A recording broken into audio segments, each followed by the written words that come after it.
Hello everyone. Welcome students to Sri Jain Rank Zone classes. I am your mentor and your friend for the subject biology, and I will be taking the zoology section, that is animal science.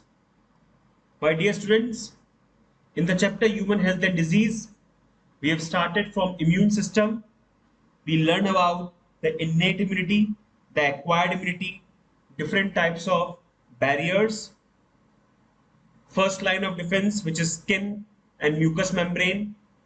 Second line of defense, which are the different cells like neutrophils, monocytes, macrophages, interferons, and fever 2. And the third line of defense, which includes specific immunity by T and B lymphocytes. So, my dear students, today we are going to start with different types of antibodies. These antibodies, they are specifically classified into IgA, immunoglobulin A, immunoglobulin D, immunoglobulin E, immunoglobulin G, and immunoglobulin M. Understood? IgG, immunoglobulin G, A, D, E, and M. So starting from immunoglobulin A basically protects body surfaces. It helps to protect body surfaces.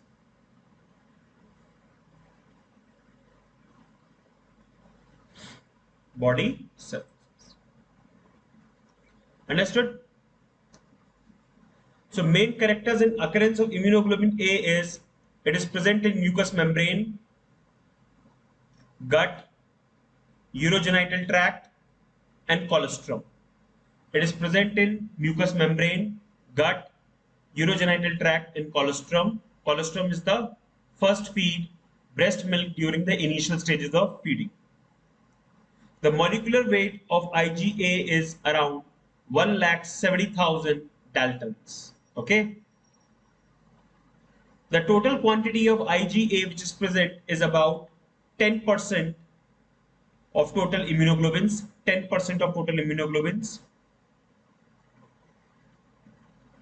It helps to produce the primary antibodies when when a natal child just after birth feeds on the mother milk. It helps to provide the primary antibodies. They are also present in saliva, mucus, sweat, and tears. So all body secretions, they have immunoglobulin A. All body secretions. I mean, not all body secretions, but body secretions like saliva, tears, okay, mucus, and sweat.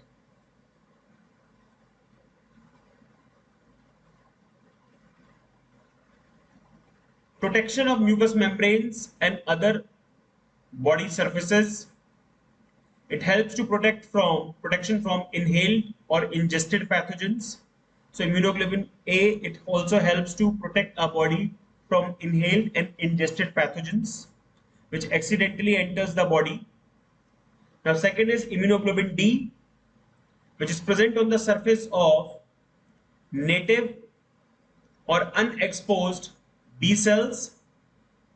So immunoglobulin D, it basically present on the surface of unexposed or native B cells. They are known to activate mast cells. They activate mast cells and basophils.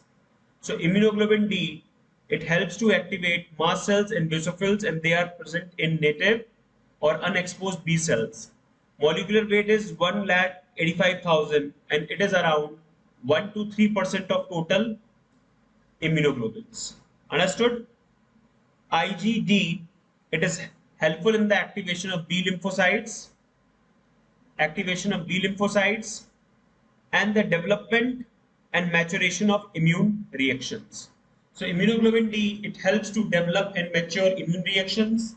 It helps to activate B lymphocytes, and it is known to activate the mast cells and basophils. Okay.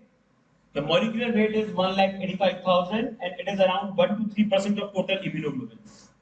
Now, IgE, it is present in very small quantities. It binds to allergens, producing anti-allergic effect.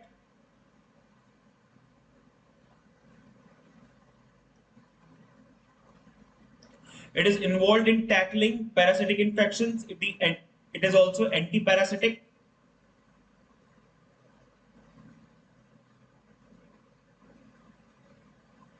Molecular weight is 1,88,000. It is around 0.05% of total immunoglobulins. It helps in the stimulation of mast cells and related to the allergic reactions and protection from parasites. So IgE, it is anti-allergic, anti-parasitic. It helps to activate the allergic reactions, helps to stimulate the mast cells. Okay. It is present in very small quantities and molecular weight is 1,88,000. IgG, which is the most abundant immunoglobulin, around 75 to 80%. It is the main immunoglobulin of the blood and intestinal fluid. So it is the main immunoglobulin of the blood and intestinal fluid.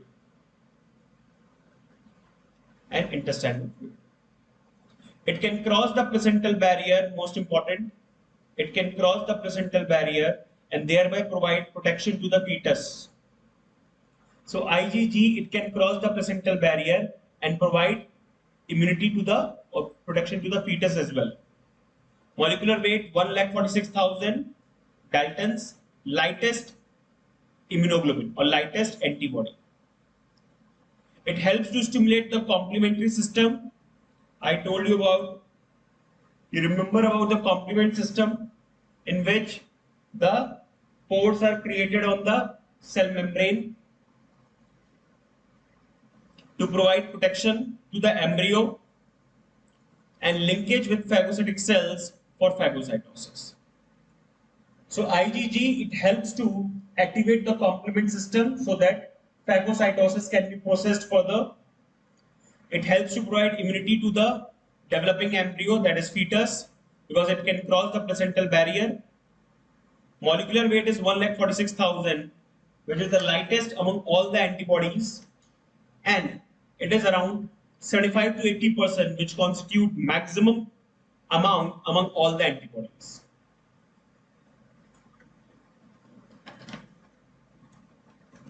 Now the next is IgM, which is the first antibody secreted in response to antigens. So the first body secreted in response to any antigen is IgM. This is the largest sized immunoglobulin. It is pentameric form having 5 arm-like structures. Molecular weight 9,60,000, heaviest. So heaviest is IgM, lightest is IgG. First antibody secreted in response to antigen IgM. Okay. The antibody which can cross placental barrier IgG. Understood? The antibody which is responsible for anti-allergic actions IgE. The antibody which stimulates the mast cells IgE. Which activate mast cells and basophils both IgD. So these are some common questions. The antibody which is pentameric IgM. It impose a strong agglutination, means precipitation or neutralization of the pathogen, and related to the complement system as well. So IgG and IgM, they are related to the complement system. Understood? So these are some common antibodies.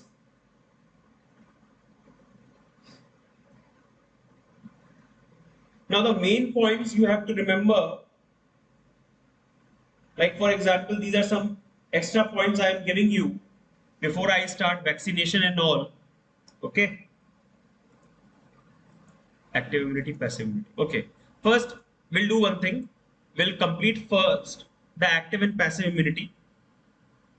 Now, what is active immunity and what is passive immunity? When an organism is exposed to antigens, which may be in the form of living or dead microbes, the antigen can be living as well as it can be dead. Okay, it can be a microbe or it can be a protein, a kind of exotoxin or endotoxin. Antibodies are produced. So antibodies are basically produced in response to any antigen or antigenic product like proteins. This type of immunity is called active immunity. When the host body itself produces antibodies against any immunogenic cells, okay, like antigens or their degraded products like proteins and all. So this type of immunity, which is processed by the host, it is known as what? Active immunity. Active immunity takes time to mount a response because of this active immunity, the response which is developed is slow. It will take a lot of time to develop. Understood? Injecting the microbes deliberately during immunization or infectious agents gaining access to the body during natural infection induce active immunity. Whenever a microbe, whether it is deliberately introduced in the host body or it enters the host body during natural infection, the body starts to make antibodies against it, and this is what the active immunity. When ready-made antibodies are directly provided to protect the body, when the host body is unable to produce good amount of antibodies, then the host body is supported by directly giving the pre-prepared antibodies against foreign agents. This is called passive immunity. So active immunity, in which the body produces the antibody response by its own, and passive immunity, in which the direct antibodies are given to the host. The yellowish fluid, termed as colostrum, secreted by the mother during the initial days of lactation, is abundant in antibody IgA. I just told you in the previous slide. They serve to protect the infant. The fetus also receives some antibodies from mother through the placenta during pregnancy, and you know it is IgG, which crosses the placental barrier. So IgA, it is present in the milk, especially the colostrum, which is the first breastfeed given by the mother, lactating mother, to the baby. If a person is infected by some deadly virus to which quick immune response is required, example tetanus, the preformed antibodies or antitoxin is directly injected. Even in case of snake bites, antivenoms, preformed antibodies against snake venom are administered. This type of immunization is called passive immunization. So preparation of antivenom, preparation of antitoxins, they come under the category of passive immunization. Understood? Now, the difference between active immunity and passive immunity. Active immunity, it is produced actively by the immune system of host. Passive immunity, it is received passively by the host and the host immune system does not participate. Host natural immune system does not participate. Understood? It is induced by infection or by contact with immunogen like vaccines. It is conferred by introduction of ready-made antibodies. So passive immunity is basically attained by introduction of ready-made antibodies. And active immunity, either it is introduced or it is gained by introducing antigen, okay, or by natural infection. Immune response is not short-lived and is effective. Immune response is short-lived and less effective. Immunity develops only after a lag period. When there is a lag, there is a time lag, okay, in which body develops the antibodies. Immunity effective immediately. Immunological memory is present. Subsequent challenge with booster dose more effective. No immunological memory subsequent administration of antibody less effective due to immune elimination, because here antibodies get eliminated.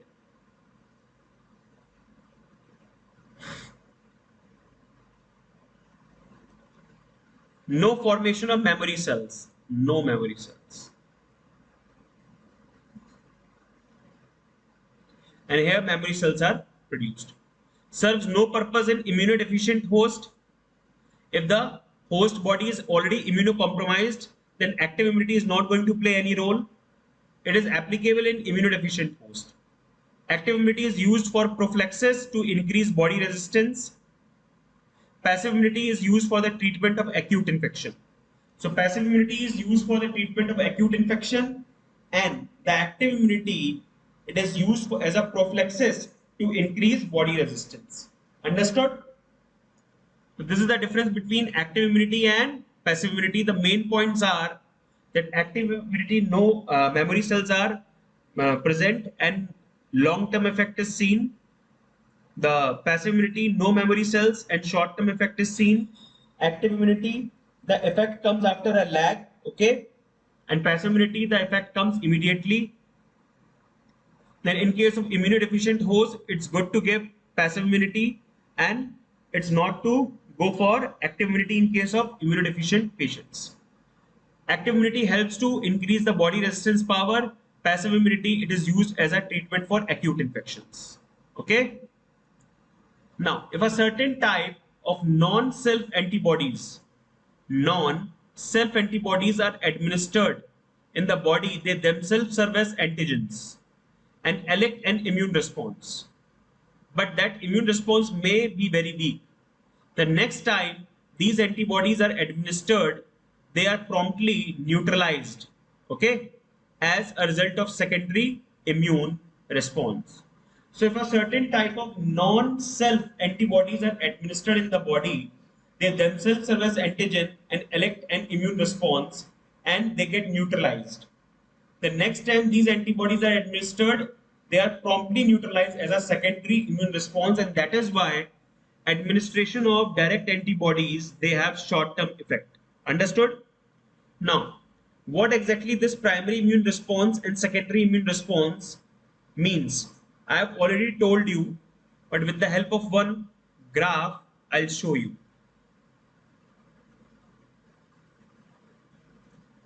On y-axis, I am plotting the concentration of antibody, concentration in blood.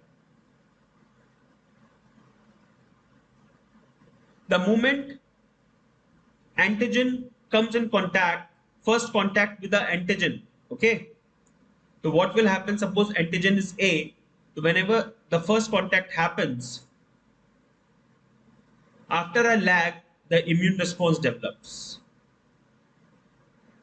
It goes steeply to make antibodies, then it gets neutralized after some time. And after that, a secondary immune response develops when the second attack happens, when the second waves come. Second attack of the same antigen. This is the first attack. This is the second attack. Understood? This is the primary immune response in which a lag is given.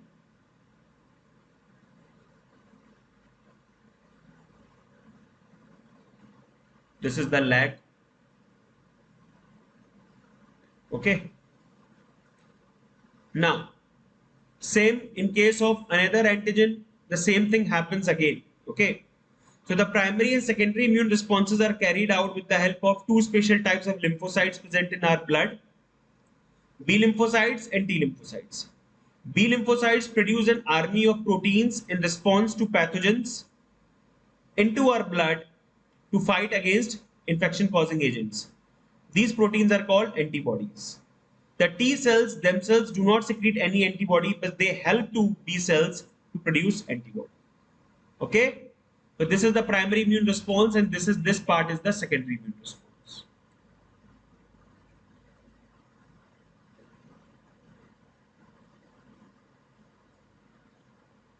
Understood? Secondary immune response is developed because of memory cells. Okay. Now coming to next,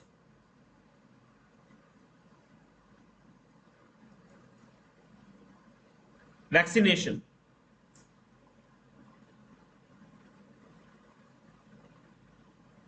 According to different scientists, vaccination is a method of inoculation, means administration, giving. It is a practice corresponding to vaccine, and it was performed in ancient China.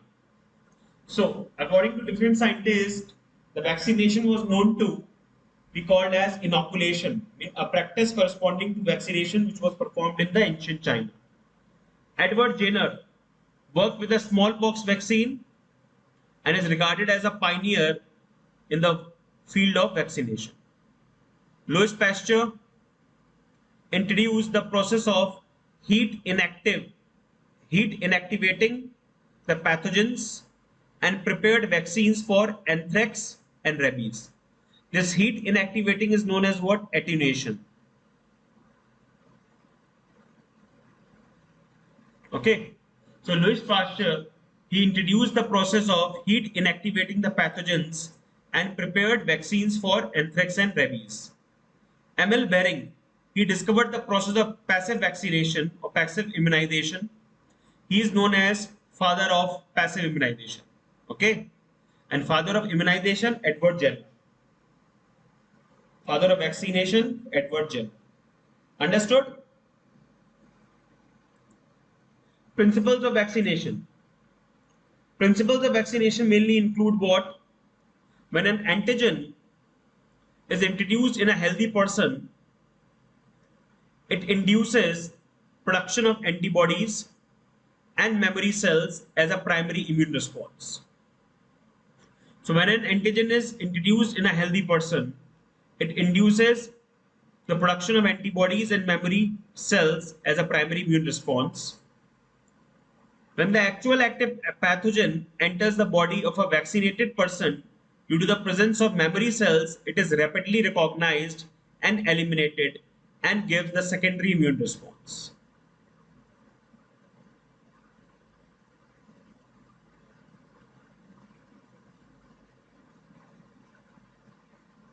Thus, the person does not suffer from the disease and becomes resistant to infection by a particular type of pathogen. So, principle of vaccination is what? That for the first time when the antigen is introduced in a healthy person, it induces the immune reaction, which helps in the production of antibodies and the memory cells, which is the primary immune response. It will take a time that is known as lag period. When the actual active pathogen enters the body of a vaccinated person, due to the presence of memory cells, it is rapidly recognized and eliminated, which is known as what? The secondary immune response. Thus, the person does not suffer from the disease and becomes resistant to infection by a particular type of pathogen. Next, types of vaccines. First generation vaccines. These vaccines are prepared by inactivating the whole pathogen. They may be having some side effects like live attenuated vaccine. Attenuation means decreasing or eliminating some of the side effects, okay? Inactivating the pathogen. BCG, Bacillus calmette-guerin, is a vaccine which is used against a combination of diseases, especially tuberculosis, smallpox vaccine, and influenza vaccine. Okay. The pathogen is grown under the conditions that make it lose its pathogenicity, but not its antigenic identity. When its disease causing effect is nullified,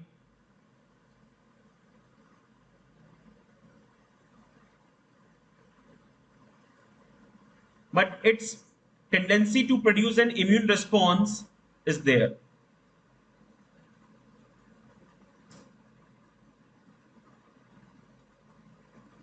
Which is of importance pertaining to the immune system. Inactivated, for example, typhoid vaccine, Salk, polio vaccine, cholera, rabies, plague, they all are inactivated. Okay. And the live attenuated vaccine, it basically includes BCG, smallpox, and influenza. Inactivated vaccine, it includes what? Typhoid, saltworm vaccine, cholera, rabies, and plague. As the name suggests, a killed pathogen. So inactive vaccine is made up of a killed pathogen which is used for administration. And live attenuated vaccine means only pathogenicity is eliminated but antigenicity is there. Toxoid. Example, diphtheria and tetanus. Diphtheria vaccine and tetanus. The inactivated form of the pathogen toxin is administered. The inactivated form of pathogens toxin is administered and they are very effective. Combination of various pathogens can be integrated into a single vaccine and to use to generate immunity against them. Such vaccines are called combination vaccines. For example, if we are combining more than one type of, uh, pathogenic response in a single vaccine, then it is known as what? A combination vaccine.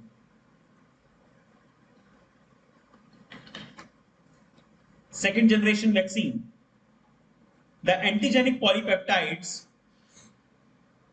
Second generation vaccines includes antigenic polypeptides of pathogens are produced or isolated and administered. They are capable of causing disease but elect immune response, example plague. So first generation vaccine, it includes what? Live attenuated vaccine, inactivated vaccines, and toxoid. Second generation vaccines, it include what? The polypeptide, antigenic polypeptides of pathogens. They are produced or isolated and they are given to the host. They are capable of causing disease, but they also induce immune response. Polysaccharides, which are poorly immunogenic of pathogens conjugated with proteins, which are fairly immunogenic. The combination of polysaccharide of antigen and the proteins of antigen, they are conjugated mixed to form a immune response developing structure, may also be used in place of protein subunits. Pneumococcal vaccines. These pneumococcal vaccines, they are a combination of the polysaccharides, which are poorly immunogenic, and proteins, which are fairly immunogenic, okay, in the place of protein subunits. Example, immunogenic vaccines. Third generation vaccines are still under the search of, laboratory experimentation and different researches, like DNA vaccine, dendritic cell vaccines. They are in experimental stages. Okay, so these three generations of vaccines are there: the first generation, the second generation, and the third generation. The live attenuated vaccine includes example BCG, smallpox, and influenza. Inactivated vaccine, it includes Salk polio vaccine, cholera, typhoid, rabies, plague. Toxoid, it includes diphtheria and tetanus. Then second generation vaccines, it includes the plague vaccine, polysaccharide plus the protein is introduced in the form of pneumococcal vaccines. And third generation vaccines, they are under the research and lab work. Okay, they are the DNA vaccines or dendritic cell vaccines. Now coming to next, tissue grafting. What is tissue grafting?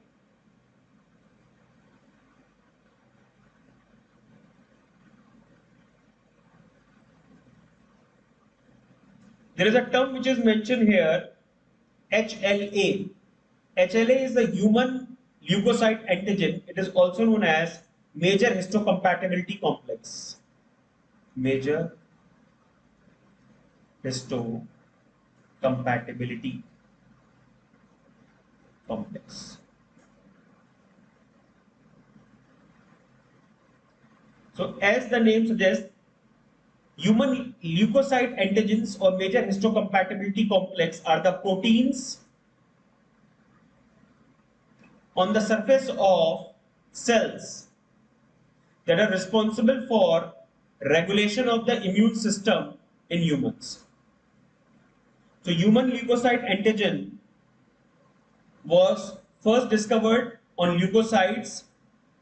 Out of various genes for histocompatibility antigens, most of the transplantation genes are located on portion of chromosome number 6.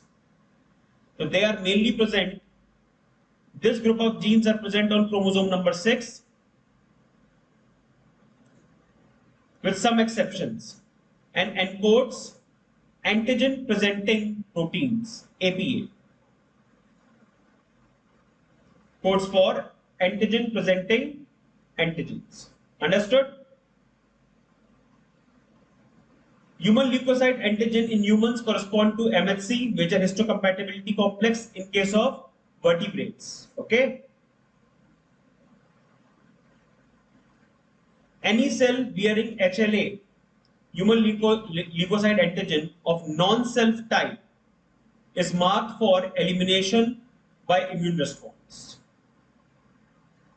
So any cell which is having HLA, which is of non-self type, is identified by the immune system of body and it is told to be eliminated. The homologous chromosome 6, means the homologous part of the chromosome 6 which is having the HLA alleles, is known as haplotype. Okay, so I'll write here.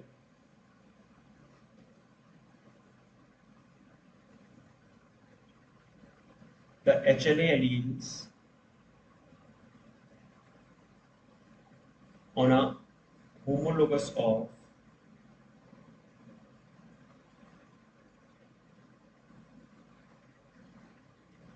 chromosome 6 is known as haplotype. Haplotype. An individual inherits only HLA haplotype from each parent. Every individual only inherits HLA haplotype from each parent.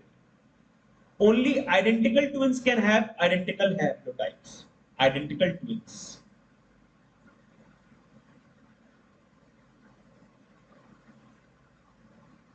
They can have same haplotype.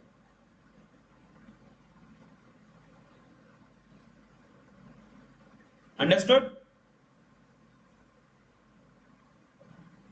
Now,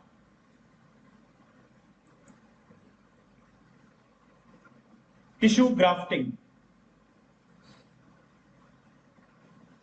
Before the procedure of tissue grafting, I would like to tell you about that how the procedure is carried out to match HLA proteins of donor and recipient. Okay? Just give me a minute. I'll add one more slide.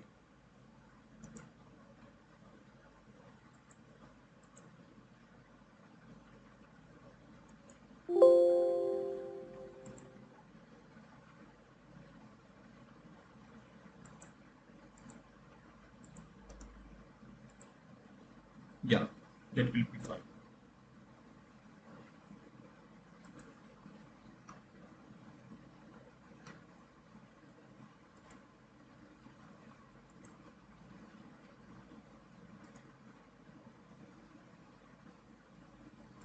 Now, the tissue typing or the procedure, this procedure is what? Tissue typing. Means to match else, to match HLA proteins of donor and recipient.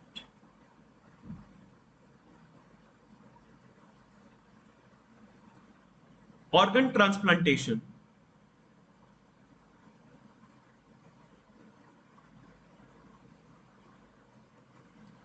requires, what are the different requirements of organ transplantation? Blood group matching, blood group matching, use of immunosuppressive drugs so that the graft or the donated organ can be easily received, immunosuppressive drugs,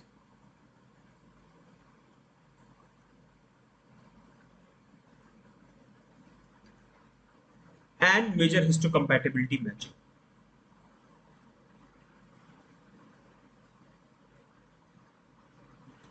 MHC basically include group of genes on chromosome 6.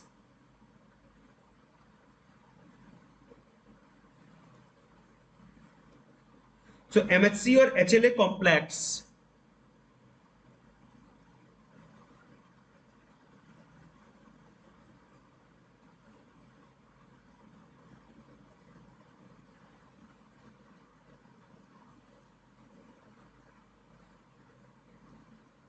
it is having pair of genes. They are known as what? Haplotypes. This is known as what? Array. This array is known as what? Haplotype. Array means a display, like a display board when you go any shop. Haplotypes. Okay. Now there is a presence of MHC antigen. There is a presence of MHC antigen. Suppose this is the. Now this MHC antigen present on the cell membrane. This MHC antigen present on the cell membrane. Either MHC1 or 2.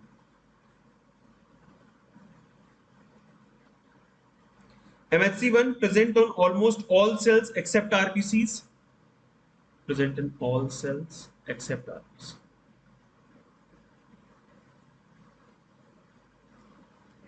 MHC second present only in antigen presenting cells.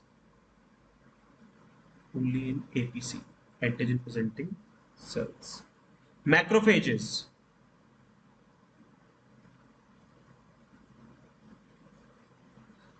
B cells and dendritic cells. Understood? So the array or the display present on the chromosome 6, which is representing a group of genes, it is haplotype. It is basically induced by MHC antigen. This MHC antigen, it is of two types, MHC1, which is present on all the cells except RBC, and MHC2, it is present only in APC, antigen presenting cells. Okay.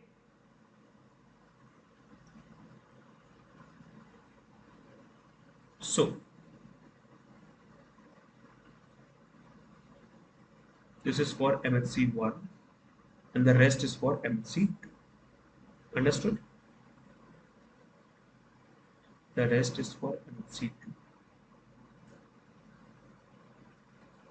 It is present in antigen presenting cells, macrophages, B cells and dendritic cells. Okay. So this way the MHC get activated, and if it is matched, then organs can be transplanted. Tissue grafting. Grafting basically refers to a surgical procedure used for moving a tissue from one side to the other side. This term is not specific to within the same body or not. Grafting refers to a surgical procedure used for moving a tissue from one side to the other side, whether it is of the same body or the other. The HLA typing or the tissue typing has to be carried out to check the compatibility of donor inside the body of the receiver. Okay. So please remember that the compatibility between the donor and the recipient should be checked. The pecking order of the graft selection should be the identical twins, their grafts are having same MHC. Okay, that is why the maximum chances of these grafts to, go stabilized, okay, without any rejection. Then siblings, then parents, and then unrelated donors. So the order is identical twins, then siblings, then parents, and then unrelated donors. Now, immunosuppressive drugs which are used to low down the immune responses, cyclosporin A, which is used as an immunosuppressant drug, cyclosporin A, during and after transplantation or tissue grafting. It can be understood that all this of high significance from the point of view of transplantations. Okay, So everything is so important, ठीक है, from the point of view of transplantations, because if any of the step is skipped or overruled, then chances of rejections increases. Okay. Types of tissue grafting: autograft, which is most successful. Auto means self.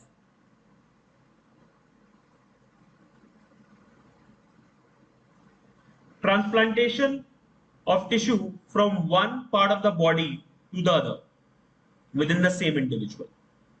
Okay. Like for example, treating of breast cancer, the pectoral grafts are lifted. Okay. Isograft, transplantation of tissue in between the individual of same genetic constitution. Transplantation of tissue in between the individuals of same genetic constitution. So this is isograft. So autograft means transplantation of tissue from part of the body to the other within the same individual. That is autograft. Okay. For example, for the treatment of breast cancers, pectoral graft are lifted.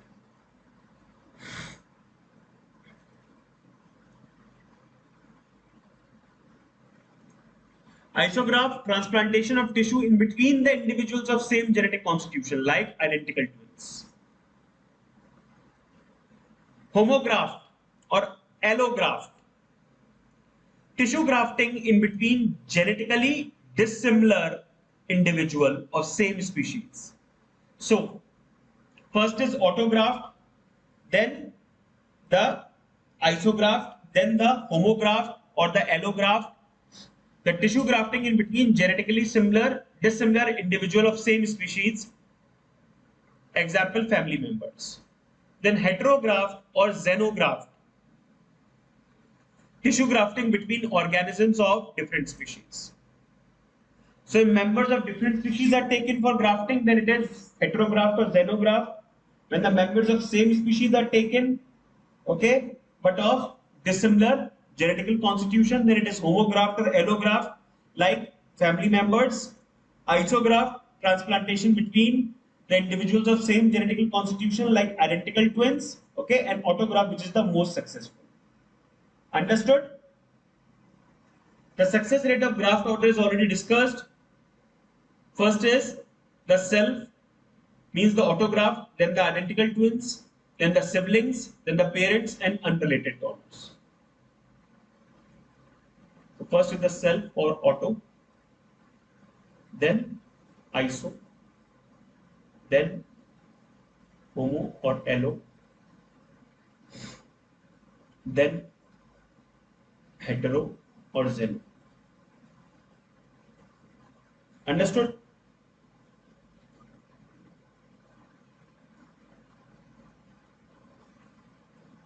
The most important point is the main part of the immune system which is responsible for the rejection of grafting or tissue transplantation is cell-mediated immune response. Okay, so it is cell-mediated immune response which is responsible for graft rejection.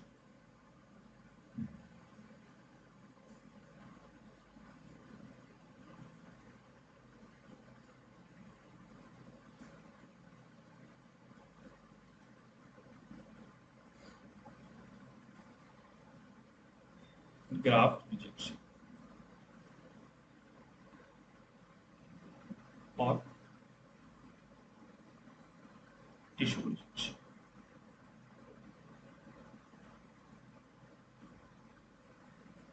Understood?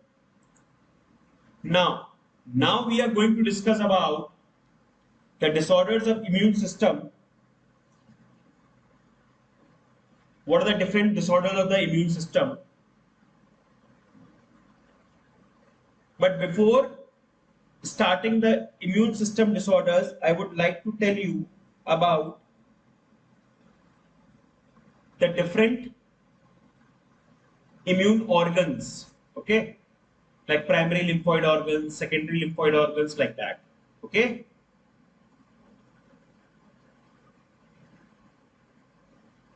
Now, I have to add one more slide over here.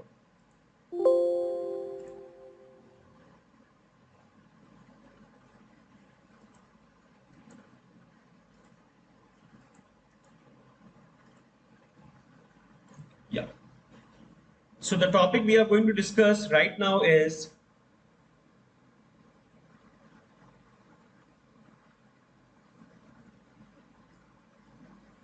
the human immune system.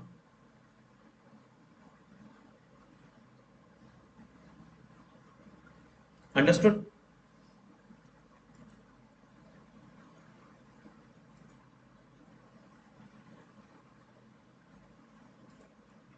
Now, this human immune system, it includes lymphoid organs. It includes lymphoid organs.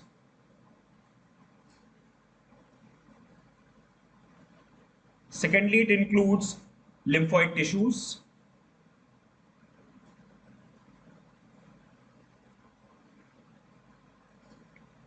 Then it includes the cells which are already discussed, lymphocytes.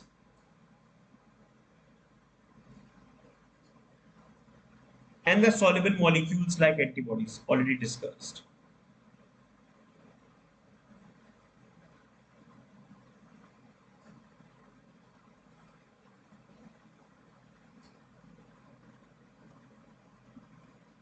Understood? So when we talk about the lymphoid organs, they are the organs where organs where origin or maturation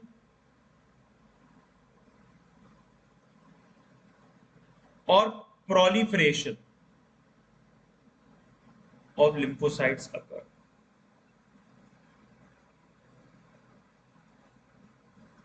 Lymphocytes,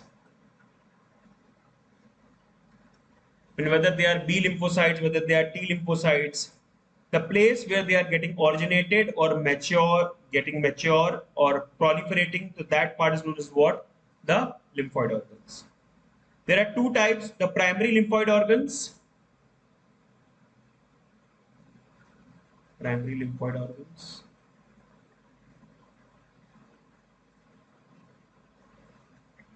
which includes bone marrow and thymus.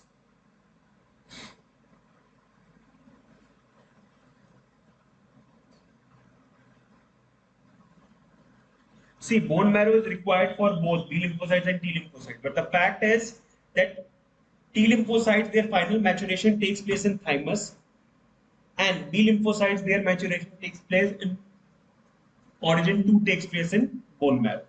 Understood?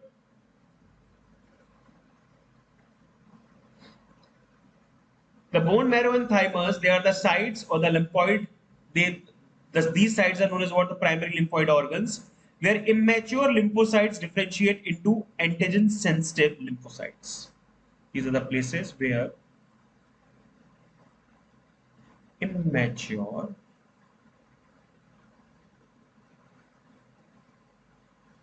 lymphocytes are converted to antigen sensitive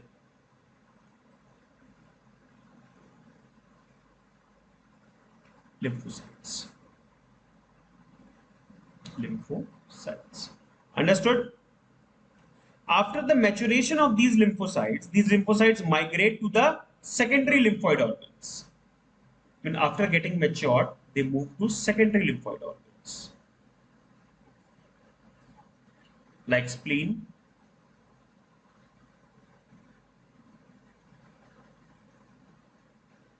which includes spleen, then lymph nodes, LN lymph nodes, then tonsils, Peyer's patches,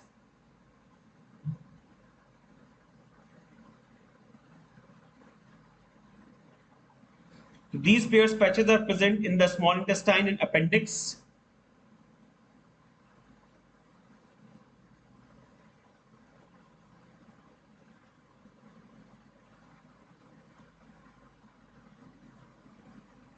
Understood? So the first is the primary lymphoid organ, which is present in the bone marrow and the thymus, with where the cells, lymphocytes, they get matured, originated, or proliferated. After getting matured, they move to secondary lymphoid organs like spleen, lymph nodes, tonsils, Peyer's patches of small intestine, and appendix. Okay. In secondary lymphoid organs, these cells, they basically, when the lymphocytes basically interact with each other, they interact with antigen, okay, where they become further and finally proliferated to form or to become effector cells, okay. So in the secondary lymphoid organ,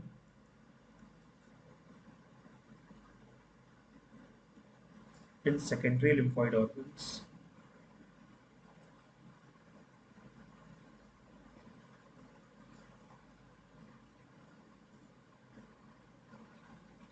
they become converted into effector cells. Understood? The bone marrow is the main lymphoid organ where all the blood cells, including lymphocytes, are produced. Myeloid stem cell, lymphoid stem cell, I have already explained. Thymus, bone marrow, main lymphoid organ.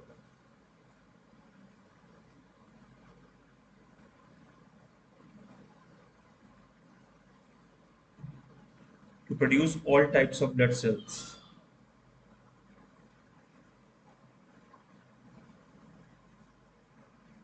Including lymphocytes.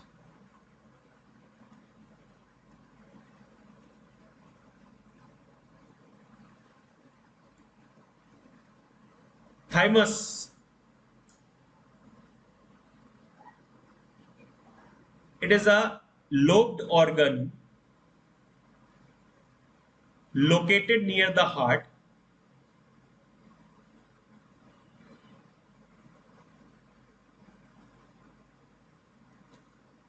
just beneath the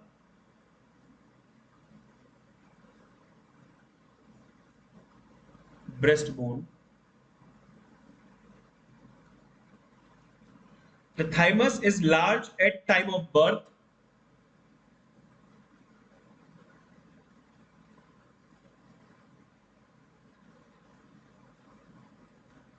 but undergo physiologic atrophy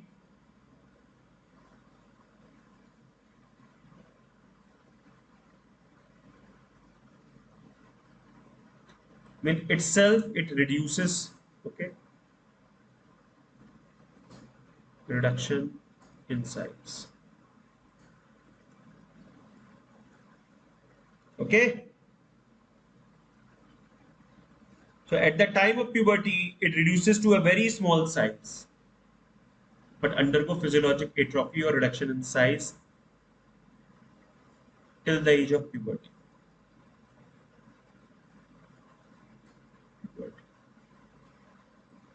Okay. Both bone marrow and thymus provide suitable environments for the development and maturation of T lymphocytes. Both bone marrow and thymus. That's why I have told you previously.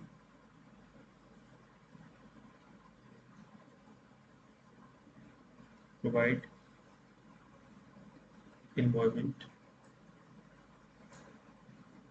for the development and maturation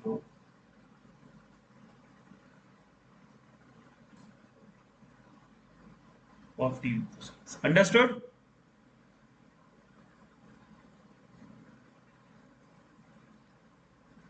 Is it clear? Spleen. It is a bean-shaped organ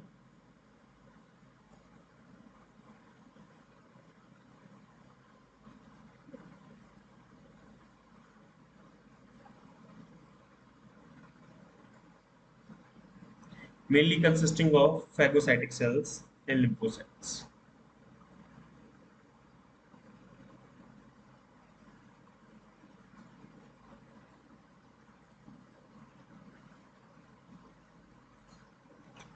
Spleen basically help to filter the blood by trapping blood-borne microorganism. Helps in filtration of blood. Okay, helps in filtration of blood.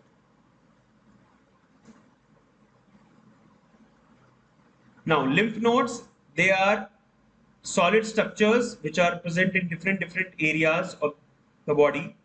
The areas which they are distributed, they are known as what? Lymphatic system. The lymph node, they are the part of lymphatic system. They are the part of lymphatic system. Part of lymphatic system.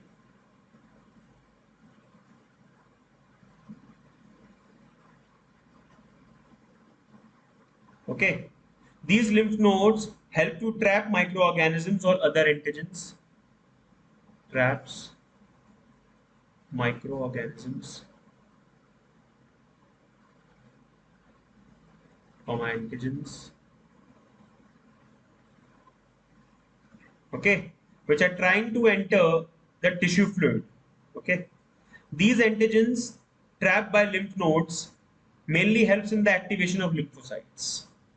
So basically lymph nodes after trapping the antigen. Okay, so lymph nodes plus trapped antigen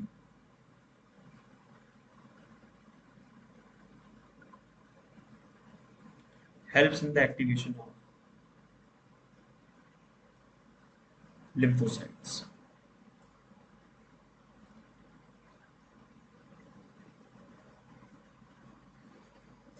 Understood? There are some lymphoid tissues which are located in the lining, major epithelial linings of respiratory tract, digestive tract, and urogenital tract. These are known as what? MALT, mucosal associated lymphoid tissue. Mucosal associated lymphoid tissue. Okay.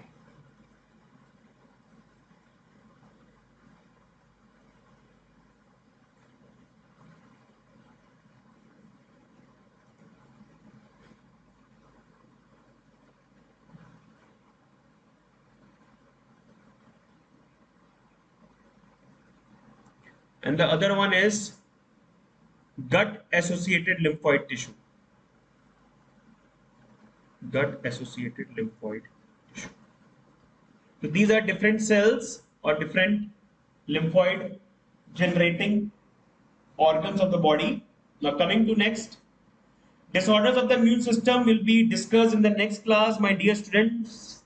So please take care of yourself, revise the lectures, revise the PPTs again and again so that you come up with good number of questions, good quality of questions. Okay.